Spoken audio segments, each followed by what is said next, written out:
This is Texas, the second largest US state, home to just over 30 million people and the most Fortune 500 companies in the country, now beating out even New York and California.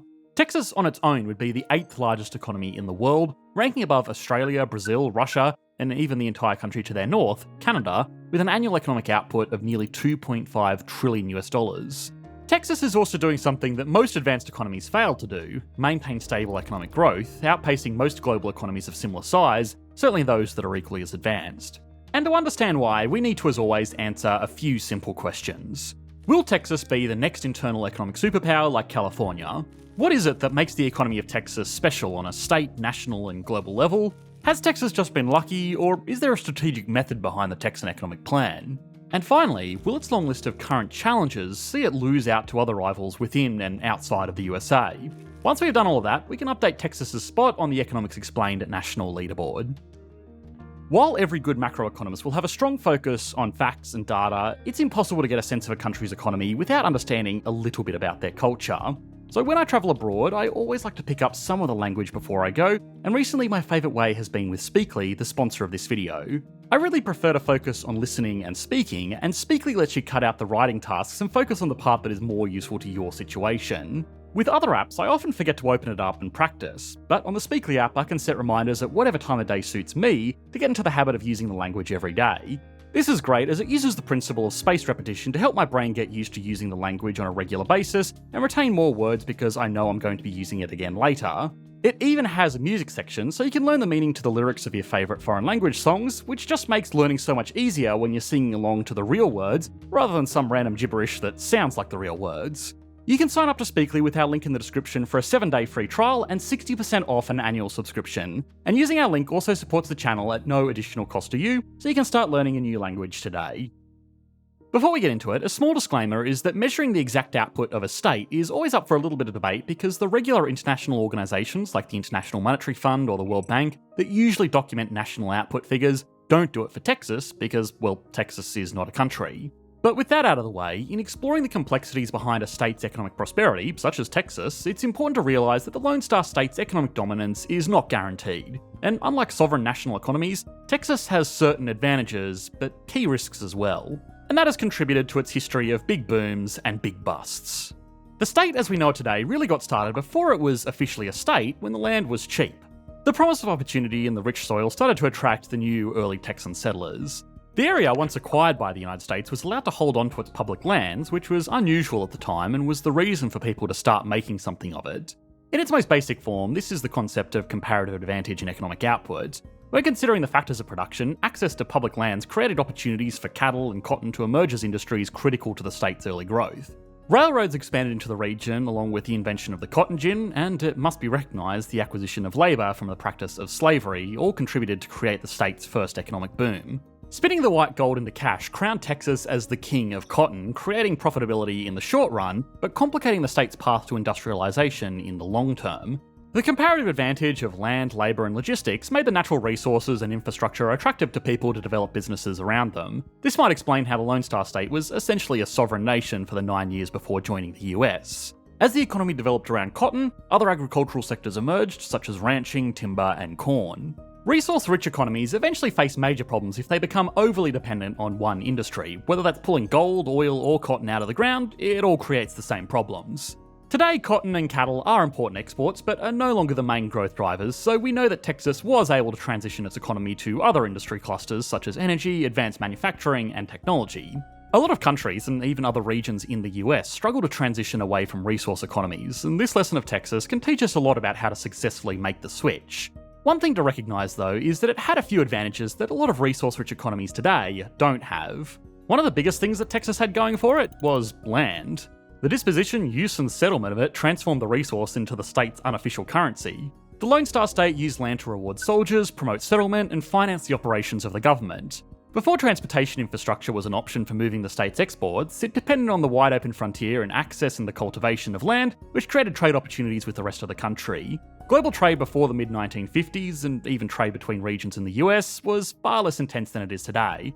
As food production stabilised and local industries sprung up to support the existing population, there was little pressure to be globally competitive, because it was easier to make the basic consumer goods of the day locally than it was to transport them on small ships or early rail networks. Luckily, the state was not complacent because it would later find out that getting global trade right eventually rewarded Texas with the #1 land port and the #1 destination for corporate headquarter relocations in the US.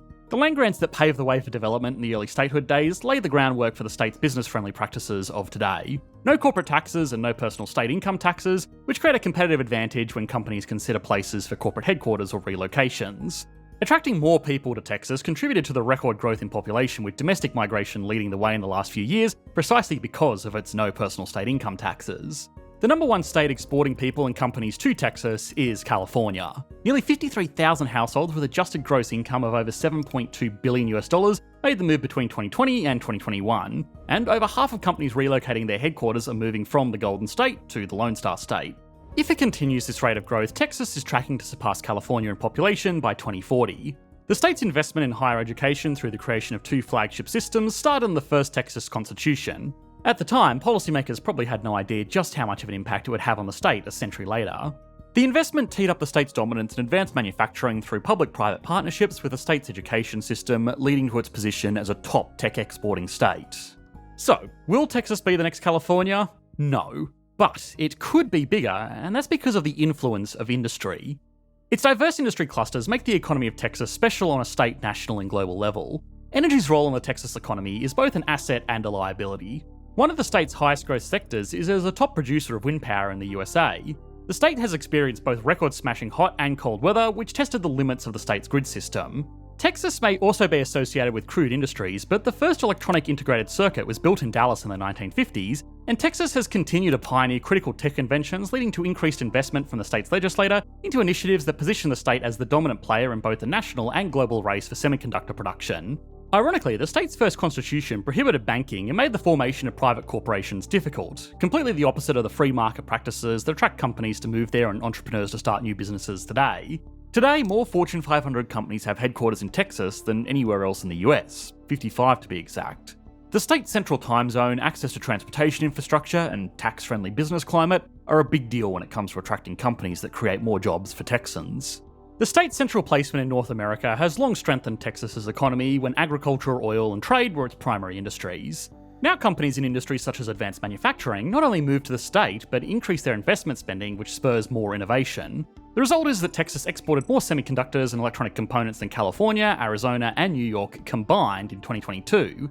Increases in investment spending from companies is matched by a fiscal policy response from the Texas government's $1.4 billion boost to the advanced manufacturing sector through the CHIPS Act. The move meets the moment as geopolitical tensions escalate between the US and China over Taiwan, the leading global semiconductor manufacturer of advanced chips in the world.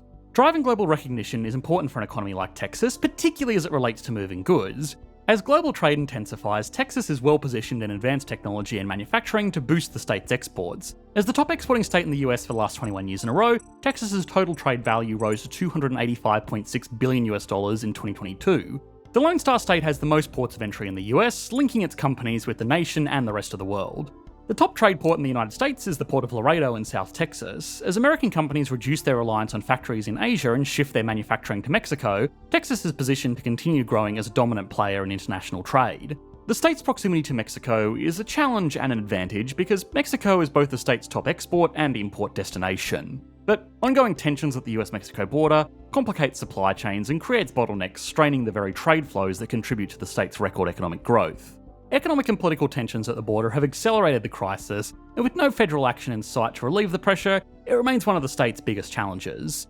International trade is key to the economy, with over 1 million jobs supported by Texas's exports and another 500,000 jobs in foreign-owned Texas firms.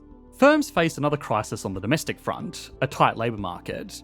More than half of Texas's business executives reported in a Dallas Fed survey that the skills gap in the state's workforce is an impediment to hiring. Despite all of that, employment, on average, grows twice as fast in Texas compared to the rest of the nation, which is due to consistent and sustained net in-migration from other states and abroad. Texas's rapid population and scaling economic growth are advantages that also pose challenges in terms of access to natural resources. Demand for the state's water is forecasted to outpace the supply by 2070, which could result in over a quarter of the state's population facing a municipal water shortage if nothing is done. Texas has room to grow, unlike the Golden State with the largest state GDP, however, it must manage and protect the very natural resources critical to sustaining and supporting that growth. Water, throughout Texas's history, has always been a cherished, highly regulated commodity with specific legal structures in place before and after statehood. Investment in water infrastructure repair is critical after learning that the state lost 30 billion gallons of water in 2021 due to broken pipes. Nobody can predict the future, least of all economists, but Texas is today more than ever facing international and domestic challenges to support the very population growth that is in turn supporting its economy. Okay, so now it's time to put Texas on the Economics Explained leaderboard, which we've done before, but that was 3 years ago and a lot has changed since then. Starting as always with size, Texas has an estimated GDP of $2.3 to $2.4 trillion US, making it comparable to the 8th largest national economy in the world, if it was to be counted as its own country. Of course, it's not, and these figures are less accurate than World Bank figures because imports and exports, which are a major component of economic output, are harder to measure over state borders, where, unlike international borders, almost no records are kept of what is coming in or going out. Even still, the state gets an 8 out of 10. Taking those GDP estimates and spreading it out over Texas' population of 30.3 million people means the state has a GDP per capita of around $79,207, which puts it in line with countries like Denmark, so it gets an 8 out of 10, falling only behind the true outliers with 6-figure GDPs per capita. Stability and confidence is both helped and hurt by being part of the largest and most influential economy in the world. Help because it uses the global reserve currency, it has a huge domestic market for its products, and it has the backing of the US federal government if it finds trouble. But it's also hurt because it competes for talent and investment spending with the other states, including California, which is still the go-to destination for a lot of the same industries. Even still, the state gets a 9 out of 10. Growth has been strong and consistent, only shrinking during the 2008 global recession and the global lockdowns of 2020. It's also maintained a growth rate above the US, outpacing most advanced economies. Texas gets a 7 out of 10. Finally, industry. Texas is unmatched as more Fortune 500 companies choose to relocate their corporate headquarters there, particularly advanced manufacturing, which relies less on extracting value from limited natural resources. Texas rides in at an easy 10 out of 10 here. Altogether, that gives Texas an average score of 8.4 out of 10. If you like this video, you'll also like the one that we recently did on California, and you should be able to click to that on your screen now. Thanks for watching, partner. Bye.